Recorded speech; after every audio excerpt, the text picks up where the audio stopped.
whiskey lovers, and welcome to another one of Mark's Whiskey Ramblings. And look what the cat dragged in, my buddy Manny. That can mean only one thing. Mark and Manny's malts. Yes. It's that time of the year again. Yes. The 7th year already, Manny. It's going so fast. We are doing this for 7 years. And for this 7th release, we have, for the 7th year, we have a new release, the very first release of a very special single malt indeed. Yes. I'm not sure if you are very familiar with what we're about to drink. I am not. No. I haven't had many of this house. No. And when we got the opportunity to taste it, I was like, okay. Let's give it a try. We'll see. And oh my God, we were flabbergasted. And we hope you will be too. Yes. So it's a new series, and we call this series the Mythical Series. And when you look at these beautiful labels, you will understand why.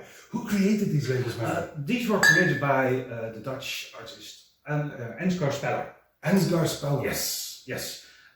Whiskey enthusiast, also the owner of the 1924 creative. 1923. 23, correct. 1923 Creative Agency. Yes. And they also have their own website. They have. Speller.nl, because they are whiskey enthusiasts. Yeah, well, when you go there, that site. You can tell that Ansgar and her hubby, they have visited many distilleries, but they also are very creative, as you can see. And so these new labels have all these mythical symbols on them. She's going to create all 4 of them for all 4 releases. We will again release 4 single casks. And this is the very first one, beautiful label indeed, and it's a rather atypical one, isn't it? It is. This is from an island, a very unto-gettable place. I think that's the way George Orwell described this island when he visited it, because that's where he wrote his famous novel 1984. Correct. Yeah. So by now you're all aware that we are talking, of course, about the Isle of Jura. Yes. We are going to release an Isle of Jura whiskey. And it's actually 23 years old. It was distilled in 1998, and it slumbered for 23 long years on a bourbon hogshead. So that's what we're going to try today. Lovely. It is, isn't it? Yeah.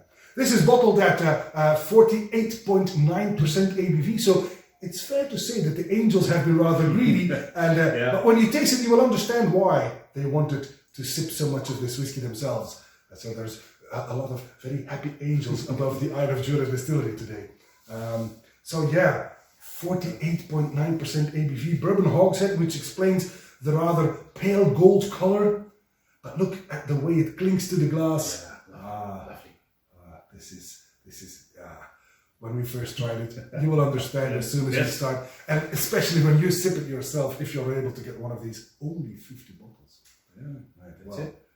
Shall we give this one a go then? Sure. So, Isle of Jura, 23 years old, 1998, on the nose.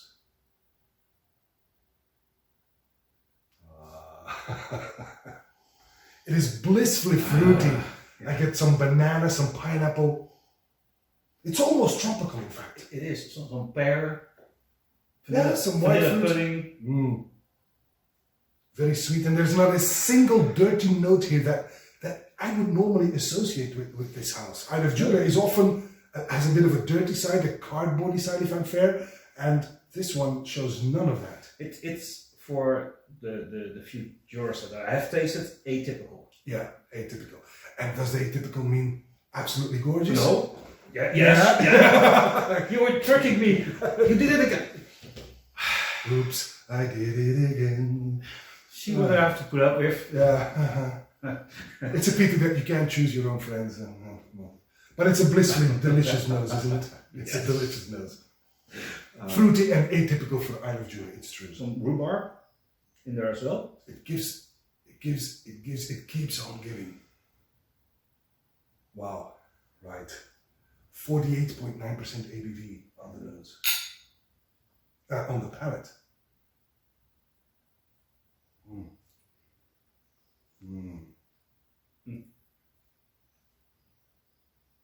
It starts off nice and soft, but then immediately you get this little prickling of ginger, a bit of white pepper. Yeah. It's actually quite a sturdy arrival for this rather modest ABV, if I may say so. It's normally you have the high ABVs and it's this is soft. Yeah. Now you have a little bit of a lower ABV. And yet it's quite powerful. Punchy. Yeah. Yeah, it's good. And I get it's quite creamy on vanilla custard. I get a cartload of fruit again, and this is supplemented with some peach, some peach sweets. You know, the candy, the Superman logos. I'm not sure if you're familiar with those. Yeah. But that candy-like sweetness is there as well, and then the soft spiciness, some white pepper in there. Yeah, and a hint of lime too, and that does give away the DNA of the Isle of Jura distillery. So it's clearly there, but without any of the, in my opinion, rather dirty notes. Yeah, correct. It doesn't have this. No. This is quite clean, quite fruity, quite tropical almost. It's a spring whiskey in your glass. Oh, Absolutely. Yeah. I'll finish.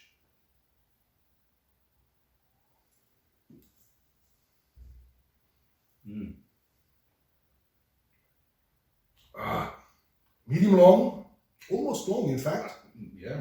Remains fruity, and it becomes a tiny bit drying towards the end, in my opinion. But so satisfying.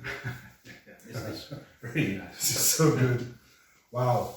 Oh, by the way, how many people are there on Jura? Jura. Well, that's another funny story, isn't it? Isle of Jura is like, it's an island with only 200 inhabitants, human inhabitants, Right. and then 3,000 to 5,000, depending on the sources you look up, between 3,000 and 5,000 deer, and 200 people. I guess they eat a lot of deer, don't you think? We should go there. Barbecue. Yeah. and and take this one with us. Yes. The funny thing is, if a lot of people visit Isla, right? The famous peaty neighbor of the Isle of Jura. But from Port Cascade, you can take a ferry across to the Isle of Jura, which takes only like 10 minutes. And then it's another 25-minute drive up to Craighouse, the only village on the island, which has the Isle of Jura distillery as well. So I predict a future road trip. Sounds like a plan. Right. Yeah. There we go. Right. But I think we're off to a good start for our 7th year with this Mythical Series, with a rather unexpected beauty in our glass, a 23 years old Isle of Jura from a hogshead, quite tropical, very fruity, and an absolute delight. Yes. And that, my friends, is all for this Whisky Rambling, and I hope to see you at one of Mark's Whisky Ramblings real soon. And until then, may the malt be with you.